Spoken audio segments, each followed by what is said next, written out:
Los modelos pensantes, como el O1 de OpenAI, que hace tiempo que salió, o el O3, que ha salido hace escasos días, o el DeepSeek, ¿no? que tanto ha revolucionado el mercado y ha sonado tanto estas semanas, son modelos pensantes, ¿vale? Son modelos que tienen esa capacidad de razonar, por así decirlo, y decimos eso porque simulan mucho mejor lo que es el cerebro humano, ¿vale? Que no los otros modelos, como podría ser el GPT-4o o el Cloud o alguno de esos. Que por muy buenos modelos que sean, no tienen esa parte de razonamiento como tienen estos nuevos modelos, ¿vale? Y como hemos visto, esta parte de razonamiento es el camino indicado por el cual las empresas y la IA va a ir evolucionando. Porque como hemos visto, muchos de estos modelos, pues tareas complejas las pueden solucionar mucho mejor, ¿vale? Así que en el vídeo de hoy la intención es que aprendas cómo funcionan estos modelos pensantes. Tranquilo, no voy a tocar temas muy técnicos, simplemente para que sepas las bases de cómo funcionan estos modelos y por qué son tan útiles y por qué tienen tanto potencial. Pero antes de empezar en el vídeo, me quiero presentar. Soy Jordi, cofundador de Aura Systems, y básicamente somos una empresa que nos dedicamos a ayudar a empresas digitales a optimizar sus procesos mediante automatizaciones e IA, para que de esta forma estas empresas puedan ganar más dinero, puedan ganar más tiempo y por lo tanto sean empresas más eficientes. Así que ahora sí que sí, sin más dilación, vamos a empezar con el vídeo. El plan de hoy es explicar la arquitectura que hay detrás de estos modelos, ¿vale? ¿Qué cosas repetitivas se siguen en cada uno de estos modelos? Después también ver qué innovaciones técnicas tienen en comparación a los otros modelos. ¿Por qué estos son los modelos del futuro, ¿vale? Porque creo y otros especialistas creen que estos modelos van a ser los que las empresas van a invertir más dinero y van a tirar hacia ahí. Y finalmente, pues casos de uso que podemos usar con estos modelos y para que tengas unas ideas de si lo podrías aplicar en tu empresa o no. Es decir, estos son 4 casos de uso que daré, pero que yo creo que a partir de ahí se pueden extrapolar otros casos y a otras industrias. Así que ahora vamos a empezar con la arquitectura, ¿vale? Antes de eso, quiero hacer un pequeño recap sobre los principios del qué es un LLM, ¿vale? Que son las bases de la que se construye encima de eso. Así que básicamente un LLM se trata de simplemente una red neuronal, ¿vale? Como aquí tenemos con varias capas. Y en estas neuronas, básicamente, ¿vale? En cada una de estas neuronas hay ciertos pesos, ¿vale? En las conexiones de las neuronas. Y básicamente lo que sucede aquí es multiplicación de matrices, ¿vale? Todo el rato se están multiplicando matrices. Y dirás, pero ¿cómo multiplicación como números si yo lo que escribo es un texto o envío una imagen o un audio? ¿Cómo funciona eso? Pues básicamente existen otros modelos encima de esto, ¿vale? Que se dicen embeddings, que lo que hacen simplemente es transformar el texto. Primero lo dividen, ¿vale? Ves que están dividido en varios colores. Pues esto se divide con un algoritmo que se llama tokenizer. Todo esto después se pasa por este modelo que se llama el embedding, que lo que hace simplemente es transformar ese texto, en vectores, ¿vale? En un espacio vectorial que se dice. Se transforma en vectores. Y después estos vectores se pasan por estas multiplicaciones de matrices y conseguimos ciertas probabilidades al final. Y de esta forma es como los modelos de lenguaje estos predicen cada una de las palabras que después nos contestan, ¿vale? Por lo tanto, en este caso, el blue es la palabra que tenía mayor probabilidad de aparecer en la siguiente. Por eso he escrito esto, ¿vale? Esta es la idea. Así la base. Después, ¿por qué es interesante y qué es la diferencia que tenemos con los modelos pensantes? Y es que aquí tenemos Reinforcement Learning, ¿vale? Reinforcement Learning es una técnica que se utiliza bastante común en Machine Learning, ¿vale? En el campo del Machine Learning, ya no que es dentro del Machine Learning encontraríamos la IA, ¿vale? O sea que no todo lo que se usa Reinforcement Learning es IA, ¿vale? Porque se utiliza, por ejemplo, para ciertos modelos predictores y otras cosas, ¿vale? Para entrenar otras cosas que no es IA como tal. Pero en la IA se ha estado empezando a usar este Reinforcement Learning, este tipo de entrenamiento, para entrenar a la IA, ¿vale? Pero como funciona el Reinforcement Learning es básicamente que permite a la IA entrenarse a sí misma. Voy a poner un caso que no sé si te sonará, pero el primer caso claramente donde se utilizó técnicas de reinforcement learning y funcionó súper bien, aunque no era IA como tal, era en el AlphaGo, ¿vale? El AlphaGo fue un modelo que se utilizó, creo que alrededor de 2010, 2015, no lo sé ahora exactamente, pero es un modelo que básicamente se entrenó específicamente para que jugase al Go, ¿vale? Es un juego asiático, ¿vale? Un juego de mesa asiático. Y básicamente lo que hacían era, en vez de enseñar a ese modelo con partidas de jugadores, lo que hacían es que el modelo jugase contra sí mismo y evaluara sus propias partidas. Pues esa es la idea.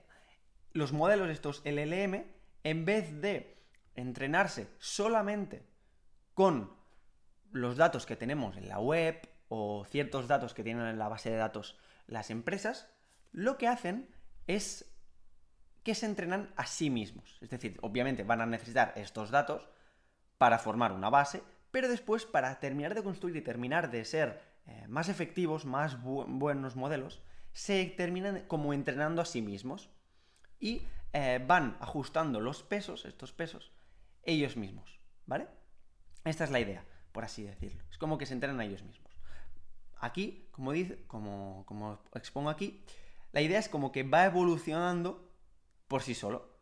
Por lo tanto, para hacer este reinforcement learning, como he dicho, necesitamos unos datos para entrenar, porque una mínima de datos necesitamos, pero lo que sucede es que el mismo modelo es capaz de crear varios caminos y decidir cuál es mejor, ¿vale? Él mismo hace como de juez y tiene como cierto mecanismo de recompensas, ¿vale? Este modelo de recompensas es como que él mismo, cuando ve que, por ejemplo, en el caso del AlphaGo, ¿no? Para que yo creo que es un ejemplo bastante claro.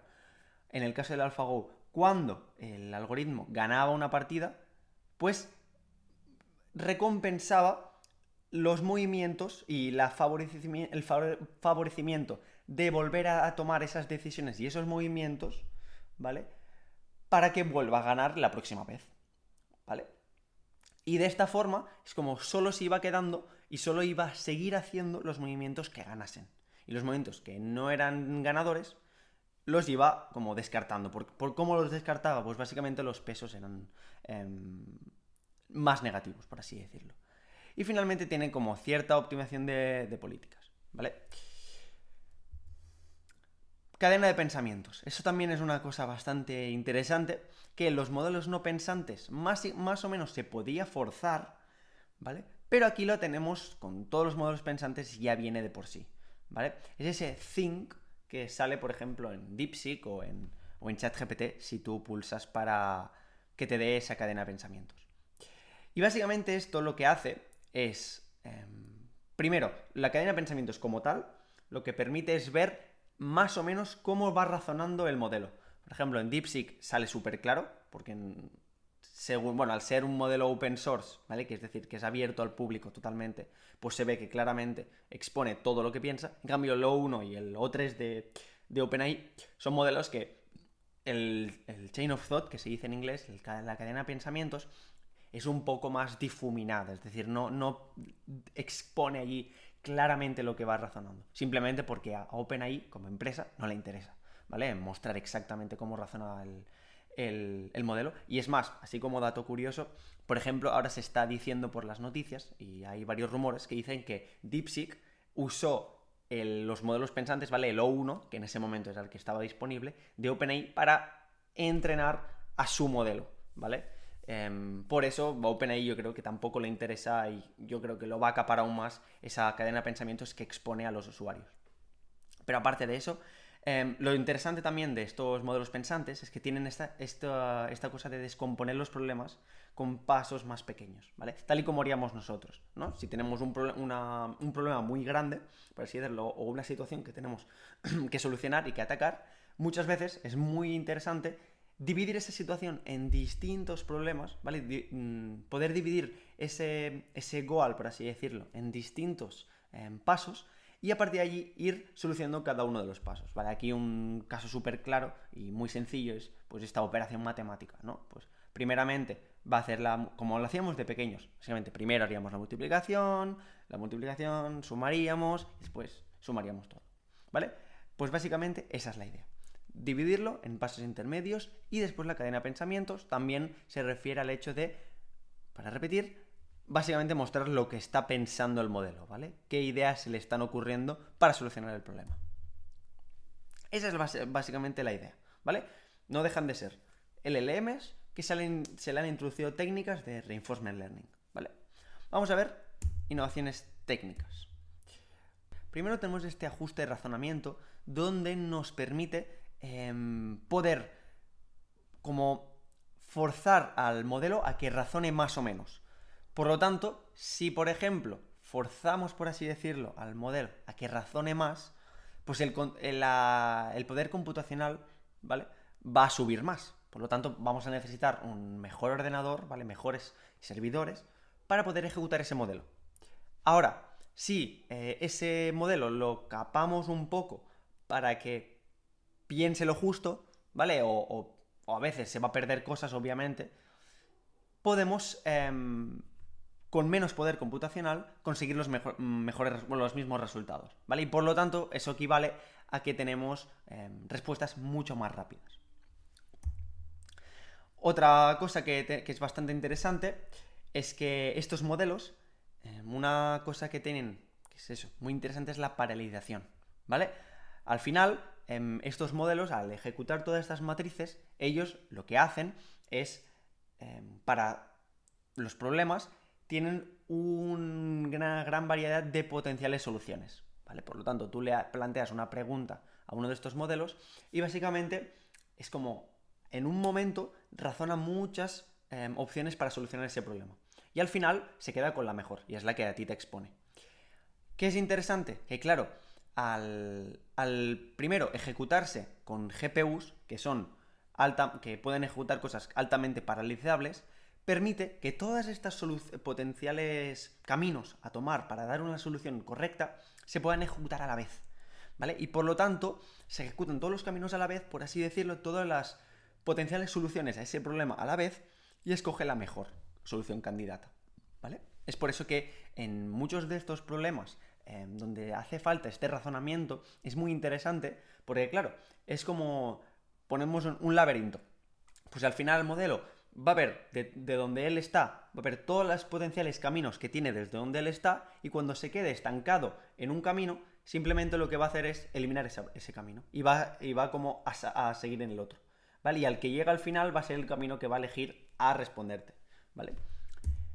Y esto lo hace pues muy rápido gracias a la paralelización. Pero obviamente si necesitamos un poder computacional mínimamente bueno o mínimamente alto para poder realizar esta paralelización, ¿vale? Aunque sí que es cierto que con lo que ha sucedido de DeepSeek y esa destilación, que es básicamente así, long story short, que se le da a modelos pequeños se le da la capacidad de razonar, pues básicamente permite que en modelos más comunes, por así decirlo, como por ejemplo el nuevo Mac Mini con el M4 o modelos o ordenadores con gráficas NVIDIA, pues puedan ejecutar estos modelos con buenos resultados. Vamos a ver ahora por qué estos modelos pensantes son el futuro. Primero, permiten esa escalabilidad, ¿vale? Básicamente con menos datos, porque como hemos visto, son capaces de razonar y aprender por sí mismos, con menos datos pueden aprender más. Por lo tanto, si con menos datos pueden aprender más, si le damos la misma cantidad de datos que tenían antes, pues pueden aprender mucho más, ¿vale? Es por eso que esta escalabilidad es muy potente. Después, otra cosa interesante es la capacidad de resolución de problemas. Al final, esto lo extraigo un poco de lo que he comentado anteriormente, el hecho de que primero pueda tener, y seguir muchas soluciones potenciales, ya al final escoja la mejor, porque al final, con esto de resolución de problemas, cuando son ciertos problemas matemáticos o ciertos análisis y cosas de estas, ciertos detalles cuentan bastante. Si al final puede seguir muchos caminos paralelamente, en muchos de estos caminos puede tocar pequeñas cosas, pequeños detalles, que al final marquen una solución correcta o incorrecta, ¿vale? Es por eso que son muy importantes y muy buenos con este tipo de problemas. Y después también que al final siguen estos pasos que también he comentado antes, esas técnicas de poder dividir los problemas en problemas más pequeños y después que se solucionen como paso por paso, ¿vale? Ese es el divide and conquer. Finalmente, quiero mostrar algunos casos de uso, ¿vale? Vamos a ver. Primero, para, por ejemplo, abogados, ¿no? Pues podríamos tener un agente que sea capaz de analizar documentos y casos propios del bufete de abogados. ¿Eso qué permitiría? Pues, por ejemplo, si tiene un nuevo, bueno, sí, eso también iría un poco de la mano a un nuevo empleado, ¿no? A este asistente para nuevos empleados. Si tiene hay un nuevo empleado que quiere saber un poco cómo va el funcionamiento y le quieres enseñar un poco cómo va el funcionamiento del bufete, pues sería bastante interesante darle este asistente para que analice estos documentos y casos y simplemente él pueda ver rápidamente cómo funcionan y cómo es ciertos SOPs, ¿no? Que se dicen ciertas formas de operar que tiene el bufete. O por ejemplo, también esto puede servir para si quieres tú en un momento buscar cierto caso en concreto, no tener que hacer memoria y saber exactamente el nombre de la persona o exactamente cierta cosa del caso para poder encontrar el caso, ¿vale? Simplemente a lo mejor hablar sobre alguna cosa relacionada con el caso puede simplemente, o una pequeña descripción que te puedas acordar, te puede dar ya directamente el documento, ¿vale? Y los documentos relacionados con el caso. Este sería un ejemplo. Otro ejemplo, pues predicción de riesgo de casos. A lo mejor tienes ciertos datos que te da el cliente sobre su potencial caso y no sabes si tirar por ese caso o a lo mejor redirigir este caso a otro bufete, porque a lo mejor no te conviene. Pues puedes predecir básicamente el riesgo que hay de ganar ese caso, ¿vale? Por ejemplo. O también el buscador de casos, que esto estaría relacionado con que es lo que mencioné anteriormente. Estos son algunos de los ejemplos, hay muchos más, ¿vale? Todo también depende un poco de cómo funcione cada bufete de abogados, porque cada bufete de abogados tendrá ciertos procesos y habrá ciertos que podremos automatizar y poner IA allí para que se trabaje mejor, o habrá otros casos que no, ¿vale? Por tanto, esto también depende un poco de cada bufete. Pero esto son cosas genéricas que creo que podrían ir bastante bien. También tenemos para casos de agentes inmobiliarias, donde podríamos analizar propiedades, es decir, al final tendríamos ciertos datos de cierta propiedad, lo podríamos comparar con otras y hacer cierto análisis. Esto se puede hacer ya hace tiempo sin modelos de IA y ya teníamos resultados bastante interesantes, pero si ahora le ponemos la IA que ya tiene una base de conocimiento mucho más alta que un modelo que hacemos de cero solo para análisis de propiedades, pues podemos tener más beneficios, ¿vale? Después también esto de follow-ups automatizados para leads. Básicamente, si tenemos a alguien que viene a la inmobiliaria y dice que le interesa cierto tipo de propiedad en cierta localidad y ahora mismo no tenemos disponibilidad, pero en un mes o dos tenemos algo que le podría encajar, que automáticamente, sin yo tener que ir y escribirle un correo o enviarle un WhatsApp o lo que sea, que automáticamente se le notifique, ¿vale? De esta forma, pues se podemos como extraer de la cabeza ciertas tareas que se pueden hacer automatizables. También reporting y todo lo que es tema documentos, que sean todo el tema documentos y papeleos que son siempre iguales, pues poder automatizarlos. Y finalmente esto también iría un poco de la mano con un asistente para nuevos empleados, que esto iría iría bastante bien en todos los casos que hablaré ahora. Básicamente porque al final tener un asistente que sepa todo de la empresa, ¿vale?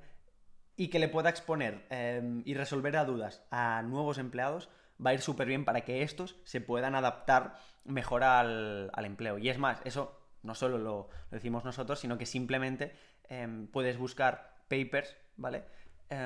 Que básicamente exponen que el uso de estos asistentes para nuevos empleados han mejorado bastante el ratio de eficiencia de estos nuevos empleados y de adaptación de estos nuevos empleados a las empresas, ¿vale? Por lo tanto, ya son cosas que se están probando y que van bastante bien. Y igualmente, si en cierta cosa este nuevo empleado necesita ayuda de un supervisor, obviamente se puede mantener esta ayuda, ¿vale? No es que suplante completamente al supervisor este asistente, simplemente que es una herramienta que va a ayudar a solventar el 90% de las dudas que pueda tener el empleado. E-commerce, pues también puede ser muy interesante para dar recomendaciones personalizadas en web en tiempo real. También predicción de stock, ¿no? Si básicamente tener ciertos modelos para predecir el stock mucho más en plan eficazmente, ¿vale? Y sin tantos errores que pueden haber. Después también analizar el mercado, un agente que básicamente lo que haga es scrapear, es decir, extraer información de la web que pueda ser relacionada con el producto o el tipo de producto que están vendiendo en el e-commerce o relacionado con la empresa, pues se hace cierto análisis, bueno, se extrae todos esos datos, ¿vale? Que esto ya sería un poco más tema scraping, ¿vale? No sería tanto IA, pero después todos estos datos que se extraen se pasan por una IA y se hace todo el análisis, ¿vale? Aquí es donde entraría la IA. Y esto pues al final pues puede ahorrar un montón de horas en buscar información por internet y es bastante interesante. Y finalmente este asistente que es repetir lo mismo, ¿vale? Es básicamente esto, tener todos los datos de la empresa para que una nueva persona cuando entre le pueda hacer cualquier duda que tenga a ese asistente, ¿vale? Si es una cosa que el asistente a lo mejor no sabe, se pasa a un supervisor. Y una cosa también a mencionar, por ejemplo, este que tiene información bastante privada sobre la empresa, es interesante de que sean modelos locales. ¿Por qué? Porque de esta forma no estamos dando nuestros datos a otra tercera empresa, ¿vale? Porque una cosa tienes que tener clara y es que cuando los datos salen de tu ordenador y no van a un servidor que es tuyo, ¿vale? Es decir, si van a un OpenAI o van a un DeepSeek o van a un Anthropic o van a Google, todas estas empresas van a usar tus datos para entrenar a sus nuevos modelos. Y esto está demostrado, rollo. Puedes ir a las páginas de privacidad y te lo dicen claramente que van a usar tu información para entrenar sus nuevos modelos. Por lo tanto, hay veces que sí que nos compensa, sobre todo cuando no estamos usando datos privados, pero en este caso es muy importante usar un modelo que esté local, ¿vale? Como por ejemplo los de DeepSeek, esos que podemos descargar, o los Queen de Alibaba, o los Llama de Meta, etc, etc, etc. Y para agencias digitales también podríamos tener, por ejemplo, el planificador de campañas de publicidad, ¿vale? También lo mismo, estos follow-ups automatizados para leads, lo que he mencionado anteriormente para agencias inmobiliarias, también se podría hacer para los clientes de estas agencias, ¿vale? O para la propia agencia como tal, para que tenga estos follow-ups automatizables para sus potenciales clientes.